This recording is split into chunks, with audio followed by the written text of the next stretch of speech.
You're listening to the ESO Network, your station for all things geek.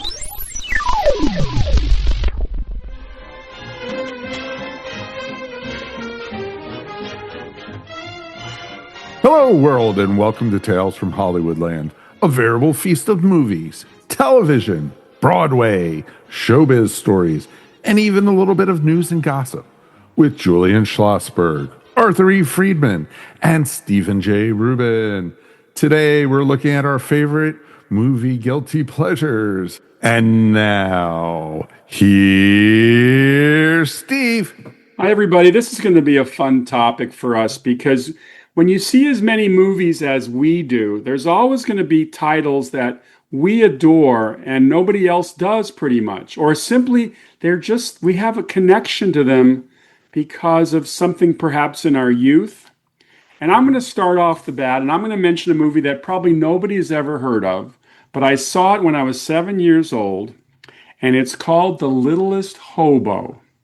This was an independent film released in 1958 about a German Shepherd hobo that goes from town to town on a boxcar and arrives in town, which happens to be LA, and he rescues a lamb from the slaughterhouse. And this unlikely twosome is crossing Los Angeles and violating a number of doggy laws. But it's a fascinating movie for me. There's a period now in the 50s, I think they call it the Italian New Wave, epitomized by the movie The Bicycle Thief. Not a lot of dialogue, a lot of music, and a lot of interesting situations. And following this dog, who was absolutely gorgeous, his name was London, and he was the star of the movie. And this little lamb is fascinating. But one of the key moments in the movie, it's supposed to play in LA, but all of a sudden they're in Long Beach, and they get down to the harbor, and there, stacked on top of each other, are the red cars, the old street cars that used to run all over LA. And they're probably being eventually melted down and turned into steel girders. But here the little dog and the lamb are wandering around this dusty, dirty yard, and there are dozens and dozens of these giant red streetcars. It's a little slice of history because of those of you who are West Coast people, or maybe not even have to be West Coast people, LA used to have the most ideal transit system. They had streetcars that literally went everywhere. And the answer to whatever happened to those streetcars, they're in The Littlest Hobo. Thanks for the nap, Steve. It was a good one.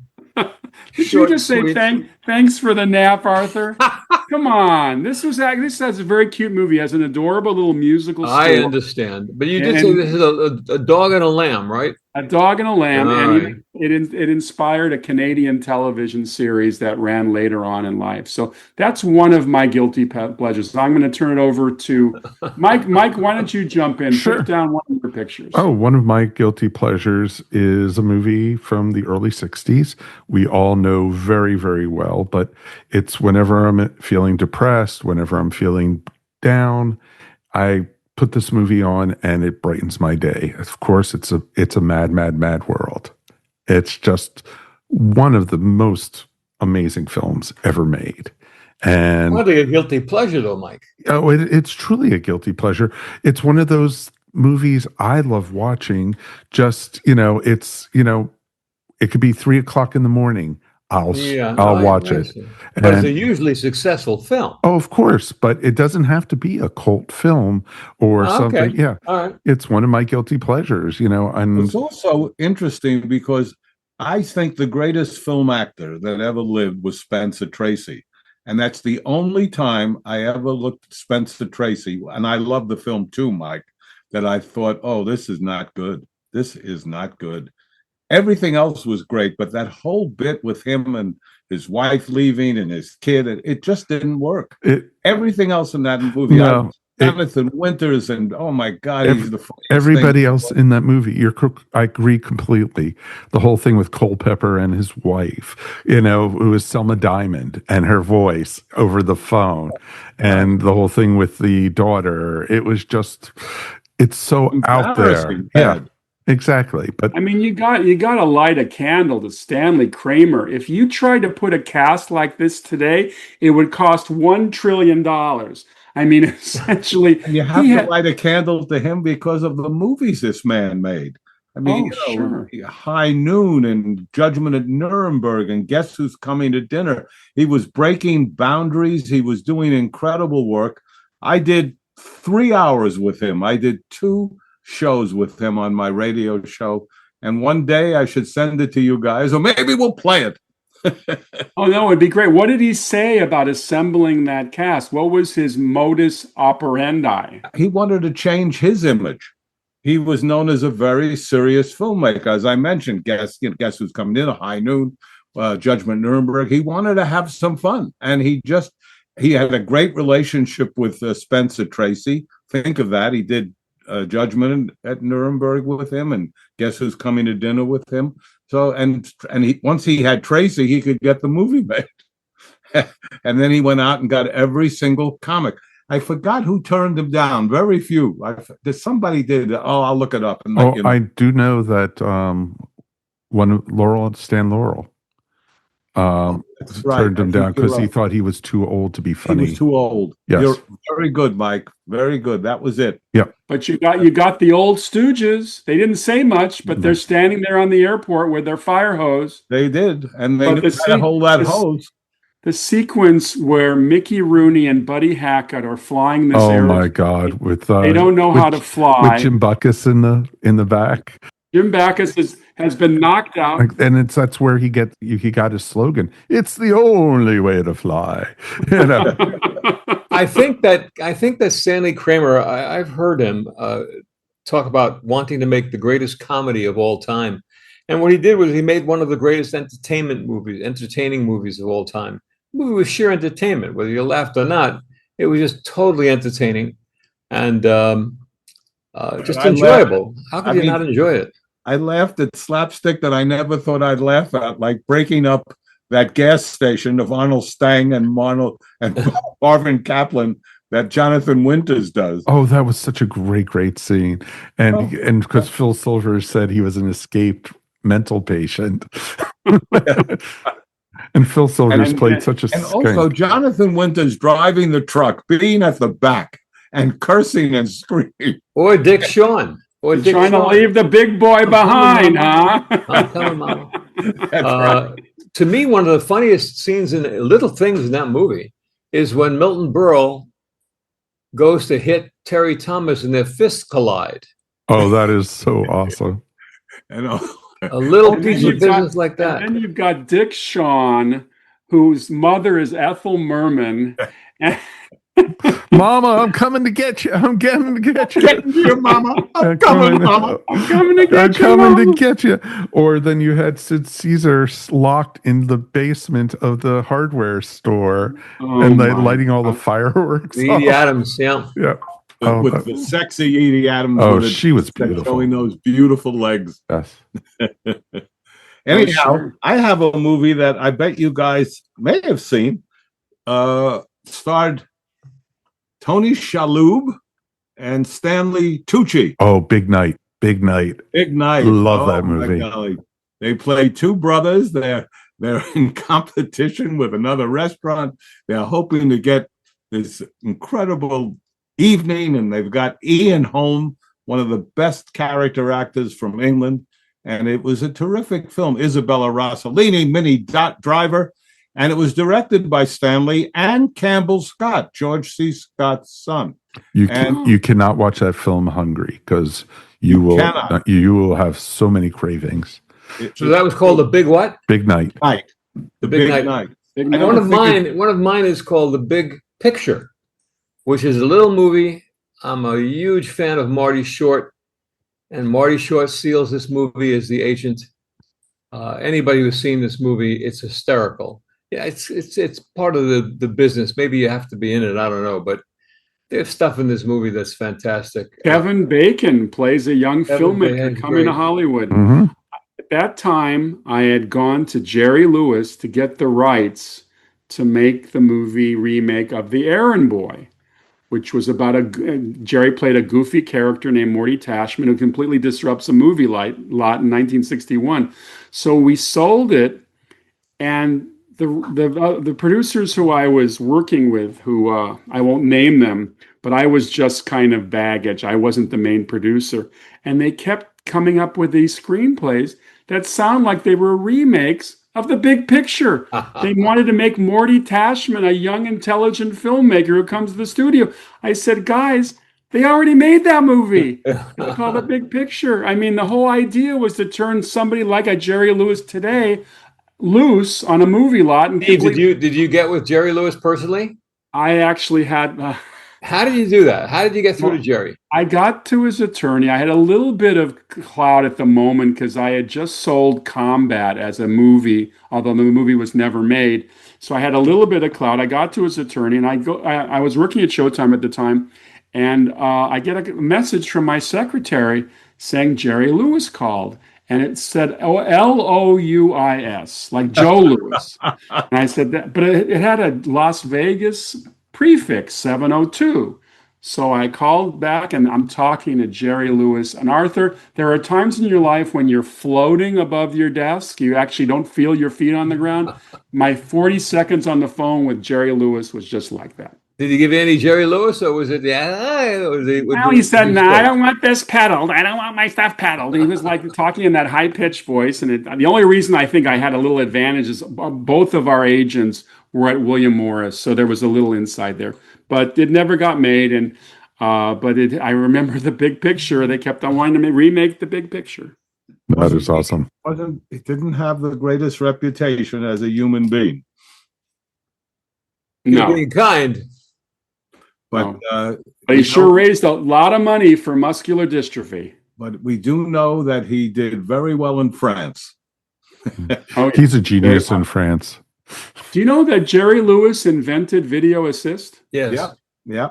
He did. Well, his career success is unparalleled, no matter what anybody says about him, and no matter what. So much of it is true, unfortunately, but. He was a brilliant guy for what he did, and he and Dean Martin together when there was nothing like it before or since. There was one movie of his that they keep threatening to show it. It shows up at film festivals. It's a concentration camp. No, it's terrible. Oh my God. Oh, I heard horrible things about that. The day the clown died, I think. No. The day the movie died. The day the movie died. Unwatchable. Well, I'd like to mention a movie from a filmmaker who hasn't made a movie since. It's called Sky Captain and the World of Tomorrow. You know it, Mike, right? Oh, yeah. That's Angelina Jolie and Jude Law, yeah. And Gwyneth Paltrow. Yep. Because it was amazing because it was all green screen. It was all green screen. It takes place in 1938. And Gwyneth Paltrow is a reporter for a New York newspaper who happens to be working for a guy named William Paley. And Jude Law is a mercenary fighter pilot flying the P-40 Warhawk. And New York is suddenly attacked by these giant robots that come from the sky, and they're causing havoc. And Gwyneth is trying to track down a missing scientist. It's a very unusual film. It plays almost like a little Raiders of the Lost Ark serial type movie. But as Mike pointed out, it's a green screen movie where the sets are all in the camera. I mean, it's visually stunning. Oh, it is. It is. And it's also, if I remember, it was in like a sepia color. It was like a black and white / sepia to make it even more moody. And it was wonderful to see. Yes. Well, speaking of guilty pleasures, I've got one that's really guilty, but what a great little movie. So I've told a story where I was working as the executive page at Columbia Pictures in New York, and the producer of a movie, Raoul Levy, came up with a little movie called And God Created Women, which I saw parts of for 20, 25 times because it was screened. It was always being screened during the week. That movie, in terms of sex appeal, is the epitome of it because all Brigitte Bardot at that point had to do was walk on the screen, walk across the street, lift her hand. Good God, did she have sex appeal? And she was fantastic. That little movie did a lot of business. I don't know if it's a great movie, but it's great for what it was. I trust we all saw it. Did we? I saw Guys? the movie at the Ascot Theater in the Bronx. Bronx, yeah. And I have to say, this is not right for the woke world, but Brigitte Bardot showed her tuchus, and that was a beautiful tuchus to see. Yeah. Showed more than that, I think. And well, she did, but at 12 years old, it was really an exciting moment. I did see a movie. I didn't think it was a very good movie, but I didn't care, Arthur. Did not matter. It was Brigitte Bardot. Yeah. There was a movie I launched at the Fine Arts Theater that I don't think anybody really went to see. It was called Me, Natalie. And it was Patty Duke and James Farentino and a young actor from New York making his film debut, Al Pacino. And wow. This movie was directed by Fred Coe, who was a very big television director, and then went into motion pictures and made 1,000 Clowns. He directed, and he directed All the Way Home. And it was a very interesting coming-of-age movie of a young girl, Patty Duke, who lives in Brooklyn but wants to be in Manhattan. We've never seen that before, Saturday Night Fever, whatever. But okay, he wants to come to New York and become a woman and has these relationships with men. It was very moving. I liked it a lot, and I expected some real things from it, and it did not make it at all. Did you guys ever hear of it or see it? I've heard of it. I've heard of it, but I haven't seen it.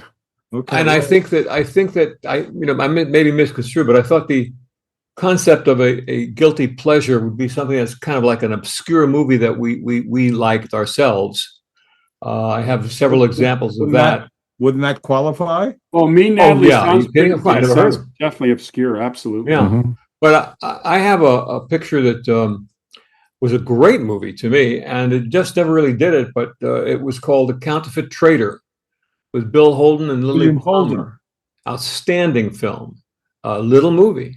If you see it, it's hard to stop watching it, but didn't do much, So one of those things. And Bill Holden was at his peak at the time, as was Lily Palmer. Mm-hmm. By the way, was Lily Palmer in The Way We Were, or am I confusing her with another woman? I think you're thinking of Vivica Lindfors. Vivica Lindfors, that's exactly right. Similar. Yeah. Lily Palmer was a guest on my show, and I absolutely fell in love. I mean, there's not even a question. There's not even a thing. And I thought that she was interested in me, and I was excited, couldn't wait for the show to be over. About 10 minutes before the show was about to end, into the booth comes a guy from Central Casting. He's got the most beautiful suit on and gray hair, and he's there to pick up my love, Lily Palmer. That was the end of my fantasy. She was extremely but she was so charming, yeah, so sophisticated, and something about women who are classy women, and married at one time to Rex Harrison. Really? Yes. Yeah. Yes. But there's something about women Harrison, that's a great segue for me, because I'm going to tell you about a movie that I don't think you guys know. And it was really good, and it absolutely bombed. It starred Rex Harrison and Richard Burton together, and they were playing gay men, and it was called Staircase. Bombed. Absolutely bombed. Remember it well. And it was I thought a quality movie. It was based on a play, and the two of them are living together. They're not mincing, but they're clearly not hetero. And it was I thought, a damn interesting film. Put that in the 34th Street East. Opening day, we broke every record that we ever had at that theater. And then the reviews came out, and that was the end of that movie. And I don't even know if Fox distributed it. Arthur, did it even play in Boston? Do you remember? Yeah, it played, went away fast. But I remember it. It just didn't work. There was another movie like that called about the Turkish baths with Jack Weston. What the hell was that? The Ritz. Oh, that was one of the funniest plays you ever wanted to see. A funny movie. I bet. Yeah, Didn't but work. the movie, did the movie make it off? No, I didn't think so. the movie did not Jack work. Weston and Rita Moreno was never better as she was. Jack Weston, Steve, comes into a bathhouse, has no idea it's a gay bathhouse, and he's a heavy guy, and they're after him because there's chubby chasers, they're called, and they're running after him. And F. Murray Abraham makes an early debut. F was in that for sure. Yeah. So that was a good one. I want to skip back to the thing with Lily Palmer and Rita Moreno was similar, but certain women kind of you think they're flirting with you, and it's just because they've got that essence of greatness. There's something about the women. It could be elegant, it could be cosmopolitan. But they seem to flirt, but they're just talking and they're just being with you. And they're not too many of them, but they're great. They're professionals. And Lily Palmer was one of them, and Vivica Lindfors was another. That's why she was in a similar role. Now, I'd like to mention a film that Julian has mentioned many times because we did a whole show on Elaine May. But The Heartbreak Kid, the original Heartbreak Kid for me, is a movie I just watch, and it's hard to find now because there's a problem. Isn't it Revlon, Julian? They own Bristol Myers. Bristol Myers owns the original film, which was remade with Ben Stiller, and less said about that remake, the better. But the original with Elaine May directing, and Jeannie Berlin, Eddie Albert, Charles Grodin, and Sybil Shepherd at the top of her game, talk about someone who, she just stuns the audience with her beauty, but funny and tragic at the same time. There are scenes in The Heartbreak Kid that I quote. It's just. Well, Steve, the thing about it is that great movies have great scenes. And sometimes there are great scenes in movies that are not that great, but just okay. But there are these scenes, and yes, in The Heartbreak Kid, I can count at least 3 scenes. The one where he's where he's talking to Eddie Albert, asking for Eddie Albert looking at him like he wants to kill him. Hysterical. Now that I've put my cards on the table, I was just hoping for your approval. Wow. And how about Eddie Albert's just sitting there and the look on his face? Oh my! He deserved the Oscar just for that. His words were oh my God! Get out of my way. And then Charles is trying to break it to his wife that he wants to end the marriage, and the guy walks over and says they've run out of pecan pie. We should say it's Charles Grodin. Charles Grodin. Charles Grodin. What did I say? Well, it was interesting because it was based on a Bruce J. Friedman short story that Neil Simon wrote. A lot of people think Elaine wrote and directed it. She did not. She just directed it, which was good enough. She had a lot of trouble with Neil because he did not want Charles Grodin. He did not want Jeannie Berlin. Who did he want? I forgot, but I know that he didn't get what he wanted, which was unusual for him.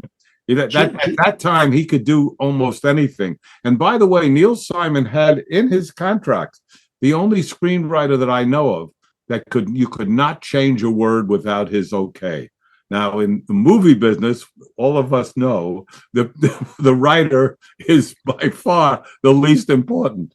They change it, they throw it out, they bring in 3 more, they do anything they want. But with Neil, you could not do it. Julian, did the movie make any money? Oh, it was successful. Elaine brought it in under budget, 7 weeks, and it made a lot of money.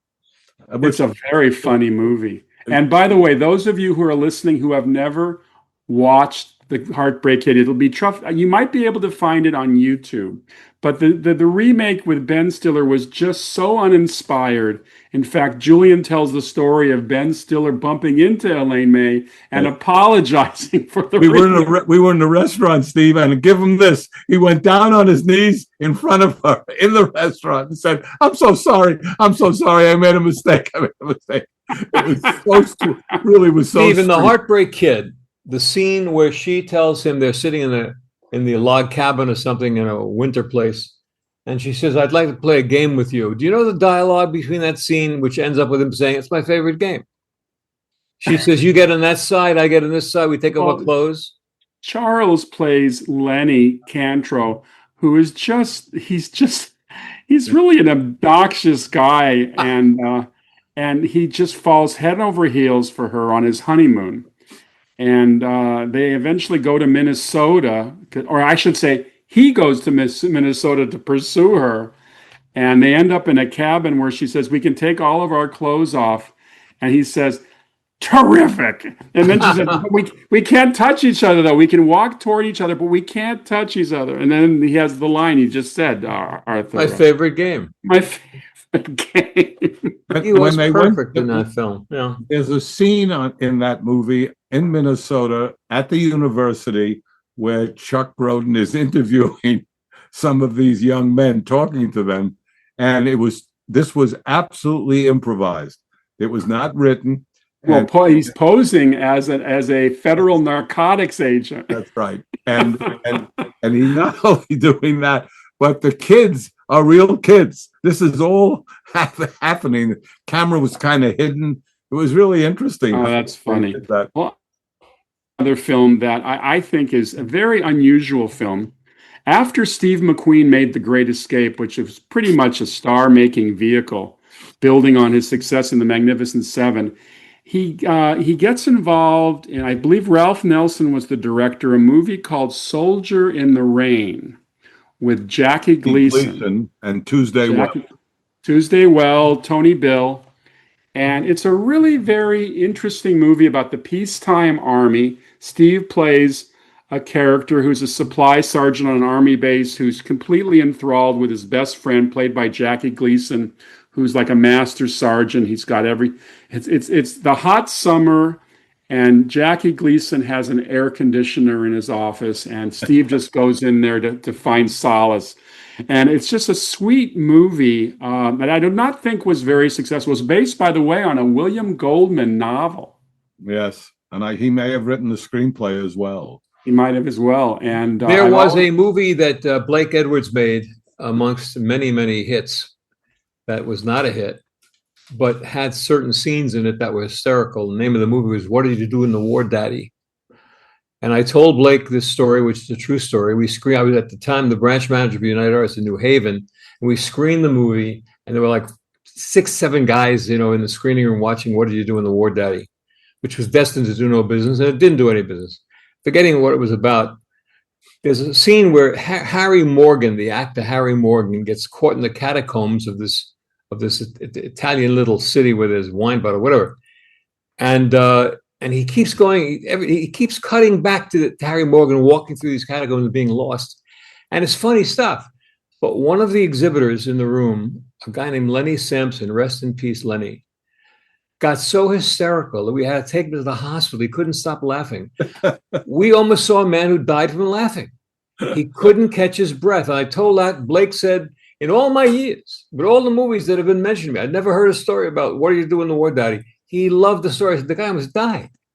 And we, they had to give him a Heimlich, I had whatever. But there's that scene that goes back and forth. If you ever want to see it, they come out to take a picture. They have some Italian prisoners, war prisoners, and they come out to take their picture. So they want to take the picture. Well, the Italian soldiers stick their hands up in the air like they're surrendering already. We surrender, right? We surrender. Mike, you generally have some real obscure films. Give us one that we would probably not even know, maybe. Well, have you ever heard of the movie Swingers? Yes. Yes. Of that with Jon Favreau and Vince Vaughn. And Heather Graham. It has one of the most cringe-inducing phone Oh conversations. my God, yes. Where he's leaving a message for this girl he's just met, and it becomes this horrible thing where he can't get off the phone already. You want to tell him to turn off the phone. Exactly. Please stop. You're humiliating yourself. Tell me the name of the film. It's called Swingers. Swingers. Yes. Oh, yeah. And actually, it's interesting because I actually saw it when I first moved out to Los Angeles.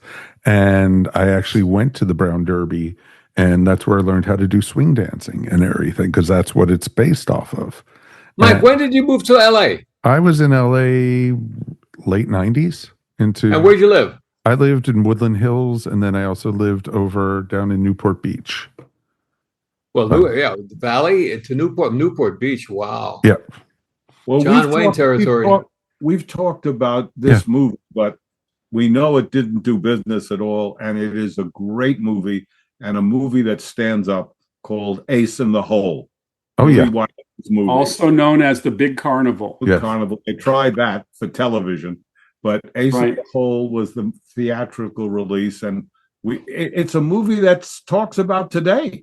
I mean, about how you exploit a terrible situation publicly.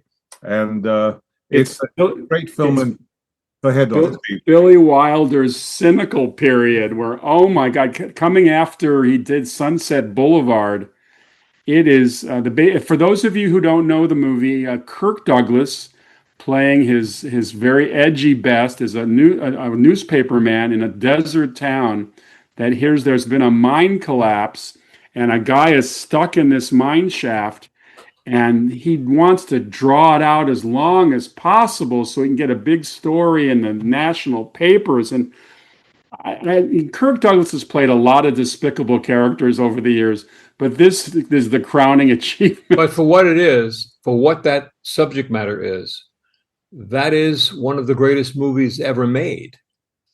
Guilty pleasure or not, artistically, that movie is incredible. I had the honor of meeting with Billy Wilder one time, and we talked about that. He mentioned it to me. He said, people talk about remaking something like it hot or this or that. So the picture that probably can't be remade is Ace in the Hole or The Big Carnival. And he said that is a movie that haunted him till the day he died, because it was one of these great, it was like a jewel. And the subject matter turned off the audience, unfortunately. But yeah, you're right, Julian. It's kind of relevant. It's so relevant. And Jan Sterling is the beautiful blonde in it. And it's a terrific film. And, often you look at a movie that you loved, and then you look at it 20 years later and you say, gee, I don't know why I love this movie so well. Ace in the Hole, it stands up. A Face in the Crowd, it stands up, by Kazan. Andy Griffith, never been better. There are certain movies. All the King's Men, stand up. Another great example. Speaking of which, the other night, they had the last showing, I think, on Broadway, of Good Night, Good Luck, and they had it on TV worldwide. Yes. Talk about relevant material. Yeah, I've recorded it. I'm definitely going to watch that. Yeah. Outstanding. It was terrific. And I was so pleased that George Clooney could play it as well as he did, because I love David Strathairn in the movie. He was wonderful. He was wonderful. And I was afraid that George this was above what he could do, and he did it. He did it well. Look what he did, Julian. He picked up the rhythm of Murrow's speech. Yes. He had it down pat. I mean, he was outstanding. He really was outstanding. Yeah. So back in the 80s, Universal put together a movie. I got to know Ned Tannen a little bit because he was a major executive over at the Universal. And he was very high on a movie called Melvin and Howard. Oh, yes. Oh, yeah. That is Jason awesome. Robards as Howard Hughes. That was Howard wonderful. Hughes. That was awesome. Paul Lamont from American Graffiti, and a new actress named Mary Steenburgen. They could, as Ned Tannen told us, he couldn't give Ferraris away to get people to come to the theater. Nobody went to see this movie. Good movie. And a good movie. Got to tell you a Ned Tannen story, guys. True story. Ned Tannen, I got to know Ned pretty well. And he told me the story of we're in a screening room and they screen American Graffiti. And Lou Wasserman is sitting in the back with Sid Sheinberg. And they declare at this movie is unwatchable, it's unplayable, this is a crap. And they're telling this to Ned, who made the movie happen. Low budget, of course, American Graffiti. And in the front of the theater, Lou Wasserman says to him, by the way, who's that slob in the front? He's wearing a T-shirt with a beard. These guys look like a vagrant, for Christ. He said, that's George Lucas. Well, get him out, one of those things. So out he goes. Months go by. Lucas goes over to Ned Tannen with a yellow pad, breakout of something he's going to call Star Wars. And it's just on a yellow pad. And he shows it to Wasserman. He shows it to Ned Tannen. Ned said, it looks interesting. I mean, I don't know what to make of it, but it's, science fiction. Takes it up to Lou Wasserman. And Lou Wasserman, who's one of the most brilliant men that ever lived, let alone in the movie business, in any business. He said, that's the kid. Was that the kid with the sloppy shirt? No, yeah. He said, I don't want to see it. And he didn't. And so Star Wars became 20th Century Fox, and the rest is billions of dollars worth of history. Those things happen, huh? I think Universal learned their lesson with science fiction, because I think Spielberg brought E.T. over to Columbia, and Columbia turned it down, and he brought it over to Wasserman at Universal, and this time they picked it up. Well, the business is filled with stories like that. Yes. And the irony of it was that American Graffiti, which came in at around $900,000 and did over $50 million, all he wanted was $25,000 to do a treatment, and they turned him down. Wow. So, and as Arthur said, it wasn't about the money. It was about Wasserman not wanting to do it. A sloppy T-shirt. Sloppy T-shirt. Yep. It sounds like a song from the rock and roll period. Okay. Who really helped Lucas's career was Francis Ford Coppola. Because Lucas, I think, had just finished film school and was granted an internship on the Warner Brothers lot, which was pretty quiet at the time. But Francis was making Finian's Rainbow. And he got to hang out with Francis, and I think because they both had beards, they kind of bonded. Well, they became partners, Steve. They became partners in a company called American Zoetrope. Yeah. Absolutely. Joel and Ethan Cohen were thrown off the Warner Brothers lot. They went in to pitch a movie at Warner's, and they hadn't made it at the time. And they were coming out of their meeting. They went into the props department. They started, lingering. And one of the security guys found him and called into the exec they had a meeting with that was put together by some family, and they threw him off the lot. And one of those things. So they went on. Of course, the movie they were pitching was Blood Simple. We picked it up, my partners and I, and we got lucky with that and Raising Arizona or what have you. There are a lot of those stories around. But the same token, Steven Spielberg was not thrown off the lot. And he found his way into Universal, where Sid Sheinberg took a liking to him, and the rest is history. The rest is history. An underrated movie was The Fabelmans. I liked it. Fabelmans was great. Yeah. Yeah. I think the biggest mistake the Fabelmans make was not to call it the Spielbergs. I think it would have done better business because it essentially was the Steven Spielberg story. It was, yes. But they made it fictional. I just think it was there would have been a nice hook there. Here's a movie. I would say that Judd Hirsch in that movie was so spectacular. Great, yeah. that as short as he was on screen, I think he was nominated for a best. I think he won. I think he might have won. He in terms of screen endurance, he ties with Martin Balsam in 1,000 Clowns, because I think Martin Balsam is on screen for about 3 minutes in 1,000 Clowns and won the Oscar that year. It's just crazy. How about Jane Alexander and All the President's Men? Right, yeah. Right. What was the movie that Marty Balsam was in where he plays a gay guy? Anybody recall that? No. I've got a movie here that New York. From my youth. Are you guys are Three Stooges fans, right? Of course. You like the Three Stooges? Well, I'm one of the few people who really like some of their movies, and they made a movie called The Three Stooges Meet Hercules, which today is just a total goofball movie about these the Three Stooges. They're druggists' assistants, and they're friendly with Skylar, who's built a time machine. By the way, his time machine is the most low-tech goofball time machine ever. Wires are everywhere. It's crazy. Meanwhile, I think it's Larry, or is it Curly Joe? Curly Joe has, oh no, it is Larry. Larry's the one who's invented a calm down pill for people with nerves. And when the time machine starts going crazy and short circuiting, he pulls out a bottle of his calm down pills and pours it into the time machine. And all of a sudden, they go back to ancient Rome, where now they're in the Dark Ages. It's just very funny. It's just very funny.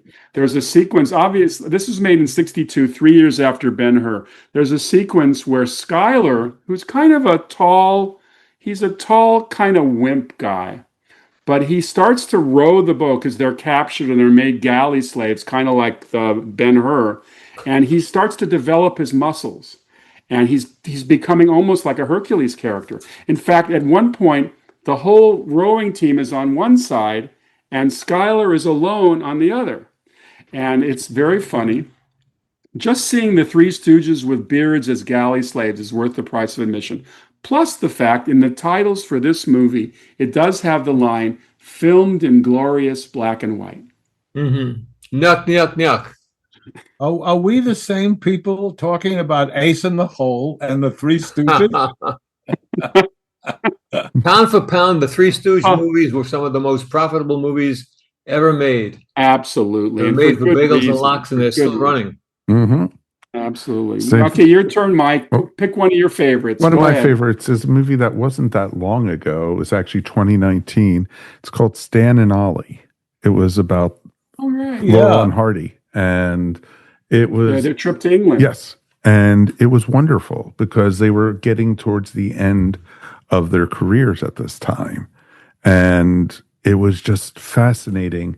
And John C. Reilly and Steve Corrigan were amazing as Laurel and Hardy. They were. Yeah. And it was a terrific movie. Yes. At one point, I sold 60 shorts and 10 features of Laurel and Hardy. They were owned by an admiral named Admiral Isquith. And he gave us those. Wow. And I think he won them in a poker game from Hal come on, Hal Wallace? Not Hal Wallace, not Bob. Come on, guys, help me. Max Sennett's no. Keystone Cops, Max Sennett. That was Max Sennett. That was Max Sennett. Yeah. Mac and Mabel. Yep. Anyhow, well, I'll look it up, but by this time we'll just have to cut this thing out. But anyhow, Admiral Isquith owned it. He won it in a card game, supposedly, and they were wonderful. They made a movie called Way Out West. Did you guys ever see it? Oh yeah, of course. Yeah. And they sing and dance. It's beautiful. They do sing and dance. Stan Laurel was the brains of the outfit. Babe Hardy, all he wanted to do was play golf. Kind of a little bit like Martin and Lewis, where all Dean Martin wanted to do was to play golf.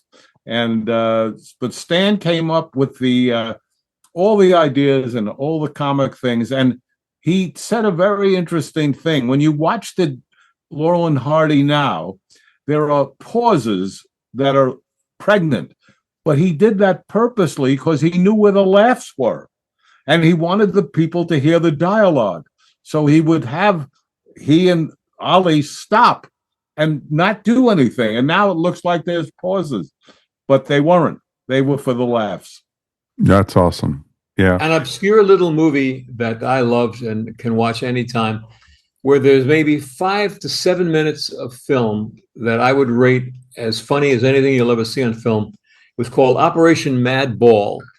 That Mickey Rooney played this guy's cousin named Yancey something or another.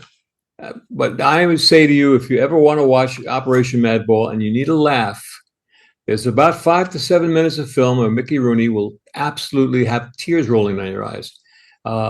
Little movie. Jack Lemmon was in it at the beginning. Catherine Grant. Ernie Kovacs. Just died, Ernie Kovacs. Mm-hmm. That's a real guilty pleasure, but I get a kick out of it. Ernie Kovacs for sure. Dick York, I think, as well. I mean, there's a whole bunch of people. Yancey something. He is so funny in this movie. Believe me, it's worth finding and watching. Operation Mad Ball. Nice. You know, Mickey Rooney figures in another of my movies, which is now considered a lost movie. I think it's an RKO title from '56. It's a World War II movie called The Bold and the Brave, and it co-stars Wendell Corey and Don Taylor. Takes place in Italy. Mickey Rooney was nominated for an Oscar for his role. The centerpiece of this movie, and they're fighting in Italy, and I think Wendell Corey plays a kind of a conscientious objector type. But Mickey gets involved in a crap game where he wins $30,000. Now, $30,000 in 1944 or whenever it was is probably like $1 million today. Now he wins $30,000 and then he's got to go into combat. So he's carrying all this cash with him. And it's crazy what he has to do to survive, where his pockets are stuffed with 30 grand. Can you imagine? No, There are people in the industry who believe Mickey Rooney was the greatest all-around talent that ever lived. he was a great talent. There was a little war movie. I don't know if you guys ever heard of it. It was an early Robert Redford film. It's where he met Sidney Pollack. And it was a movie starred John Saxon. War Hunt. That's right. And it was a pretty good movie. I don't think it did well, but there was Redford, probably one of his earliest films, and there's Pollack as an actor, who, by the way, just killed in Tootsie. I mean, I don't think talk about a funny scene in a movie. You see in the Russian tea room that watched it 1,000 times. Absolutely. Oh my God! When Dustin sits down with him and says, well, "Wait a second, who are you?" And oh my God, Michael, I told you to get help. I told you. Come on. But back to War Hunt just for the moment. That's interesting because see how many movies Redford starred in that Sidney Pollack directed, but it all began with War Hunt.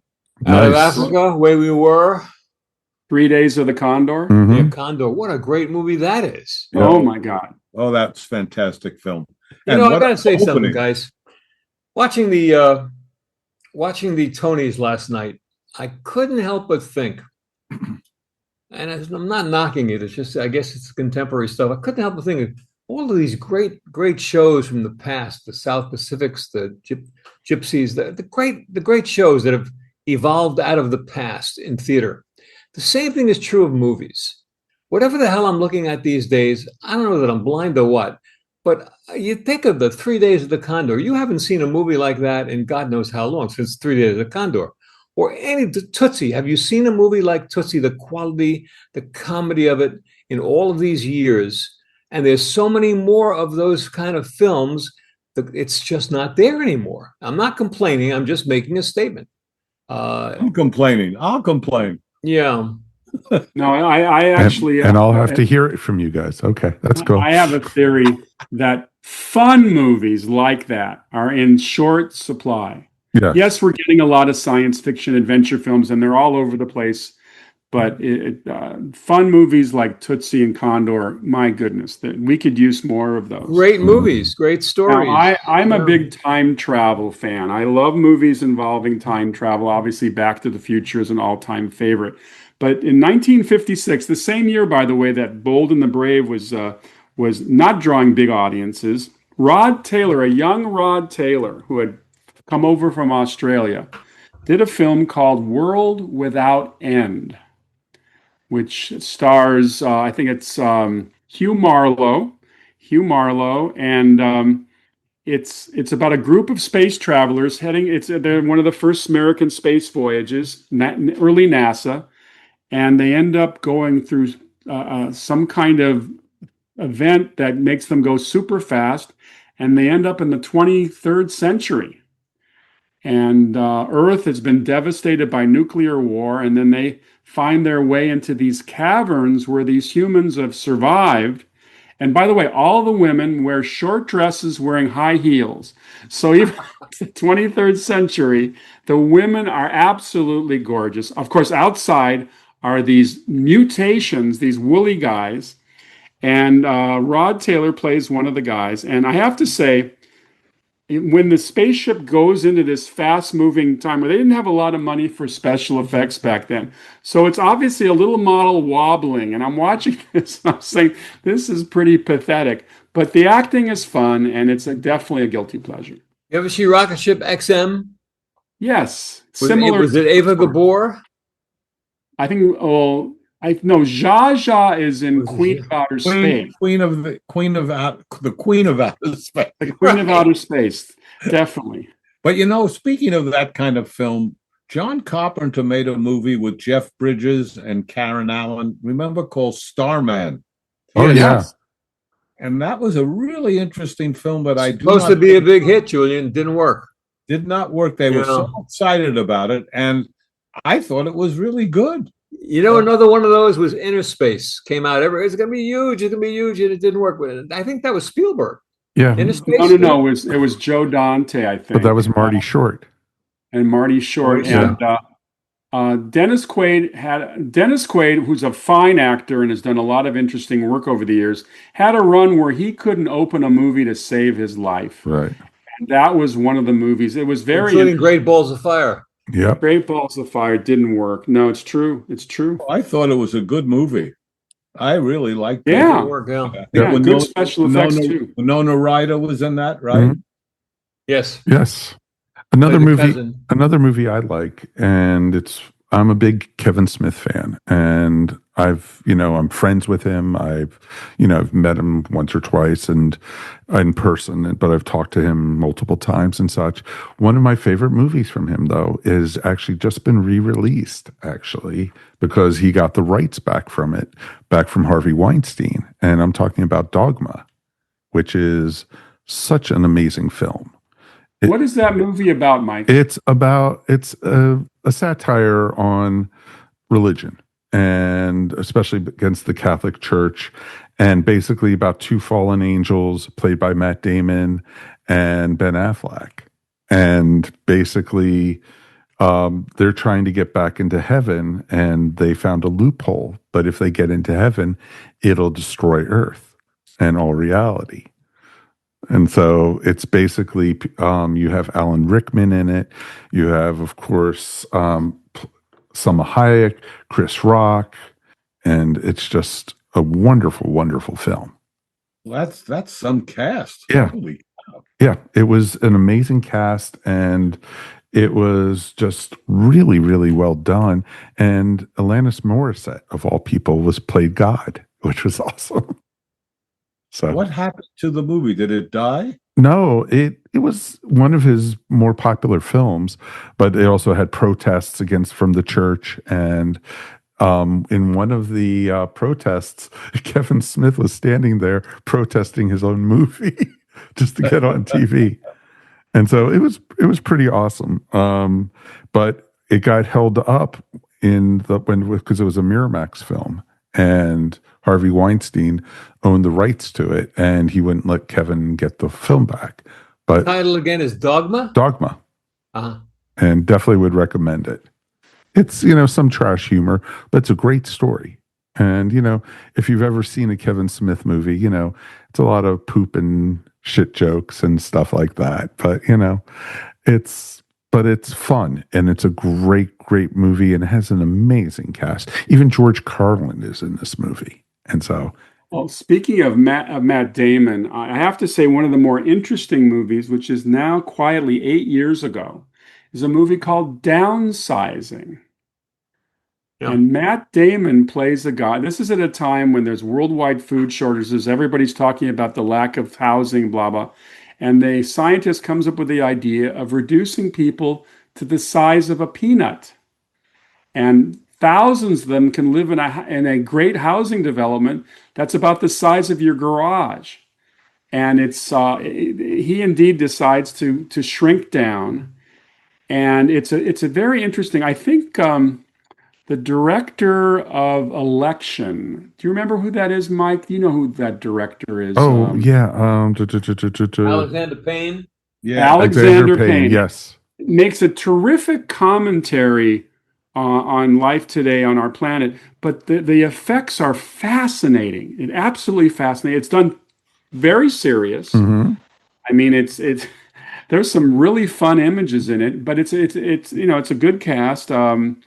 And Damon just does a great job as this. Until recently, Steve, listening to you interview Cubby Broccoli, which I thought was great.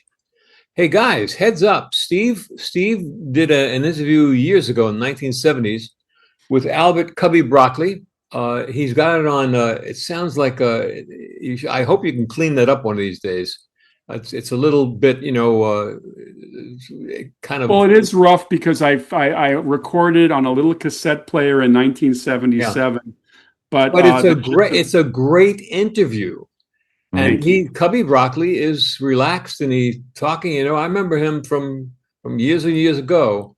For the people, I found out that he produced a movie that I wasn't aware he produced, a little gem called Cockle Shell Heroes.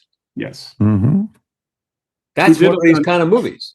He and his partner, Irving Allen, before he did the James Bond movies, had a deal with Columbia Pictures to produce, kind of somewhat A-like action pictures with people like Alan Ladd and Victor Mature in Europe, taking advantage of the Edie subsidy, where the British government was co-financing movies, and they were very successful. Although his partner, Irving Allen, had the opportunity to join him to get the Bond rights. Yeah. And he had a celebrated meeting with, or I should say, an infamous meeting with Ian Fleming, where Cubby was in New York. And he told Ian Fleming to his face that he thought the James Bond movies weren't even good TV ideas. Wow. Yeah, well. And then he stuck them with the lunch. Like Julian says, there's a lot of those stories. But I want to say to all of our listeners and you guys to listen to this interview with Steve Rubin and Cubby Broccoli from 1974 or 5, something like that, Steve? 1977. And you will hear a Steve Rubin that is pushy and cocky, and you don't even sound like the guy of today. Well, you were right out there. Well, thank you, Art. Unfortunately, because of the sound quality these days, for some reason, my voice is sped up a little bit. So I literally sound like I'm about 14 years old. But the gist of it was I got Cubby to talk about his life. And Albert R. Broccoli's family brought the broccoli seed to America. Yes. From Italy, which we eat it every day. There you go. But you know what? You got this guy. Julian did an interview once with Bob Hope, and I've heard Bob Hope interviewed a million times. Nothing the quality of what the Julian's was, because the same thing happened here with Cubby Broccoli. You guys got them to relax, and it was just like a conversation over coffee, and everything came out. I mean, Cubby Broccoli was saying things I couldn't believe to Steve. And Steve was asking these questions, similar to the Bob Hope thing that Julian did once. I've never heard Bob Hope that way. Never. I wish you could put that thing out and the world could hear it. Yeah. Anyway, Julian, you have interviewed some of the great people, and this has been a great show. I thought we had a nice, really a kaleidoscope of movie topics. And Speaking of kaleidoscope, yes, what a movie! Yes. So I'm going to turn this over to our father figure, Mike Faber, who's a very young father. Oh yeah, well, I started early to birth you guys, so it's okay, Oh, my papa. Oh, exactly. You've reached the end of this episode of Tales from Hollywoodland podcast. Always remember, we couldn't do this without you. We want to hear from you guys, so please write us anytime at talesfromhollywoodland@gmail.com. Remember, you could also find us wherever fine podcasts are found, and now you can even find us up on YouTube. If you made it this far into this episode, why not subscribe and give us a thumbs up? Or if you're listening to us, please give us 5 stars. If you're into social media, please check us out on Instagram and Facebook. Before we get out of here, let's check with the guys and see what's happening this week on their podcast. Julian, who are we talking to this week? This week is the lady who can curse better than anyone on television. That's Susie Essman from Curb Your Enthusiasm, who plays the wife and the nemesis of the wife of Jeff Garlin and the nemesis of Larry David. And she talks a lot about her work as a stand-up comic that she did for 20 some odd years before she got this great gig. That is awesome. Yeah, she's a wonderful, wonderful actress, and she's kind of funny, but she has a mouth on her. She definitely has a mouth. Yeah. Steve, what's happening over on Saturday night at the movies? Author Todd Purdum, Purdum, has written a concise biography of Desi Arnaz, and we're going to talk about everything Desi. By the way, I learned in the first chapter that it's not the real pronunciation of his last name is Arnaz. It's not Arnaz. It was kind of Americanized. But it's fascinating to learn where Desi came from and how he met Lucille Ball and how I Love Lucy came together. It'll be interesting, an interesting cast. That is awesome. Great to know that without Lucy, he never would have probably made it, because as great as he was and as an inventive as he was, they did not want him as the husband on that show. Wow. No. That is amazing. That is amazing. Arthur, what do we got coming up on our show next week? Desi Arnaz's nickname in Hollywood was the serial stripper. Anyway, we're doing a show with a great talent named Carl Gottlieb, who co-wrote Jaws and co-wrote The Jerk and any number of terrific films. So that's where we're at, and it should be a good show. It should be a fantastic show, because Jaws is at 50 years old this year. 50 years old. Dun, dun, dun, and the shark doesn't look more than 25, so it's perfect. And it changed the whole movie business, which we'll talk about. Yep. Kept a lot of people out of the beach for quite some time. So there you go. On behalf of Steve, Arthur, and Julian, thanks again for listening. This is your producer and announcer, Mike Faber, and we'll see you here next time on Tales from Hollywoodland. Your Hollywood adventure starts right here.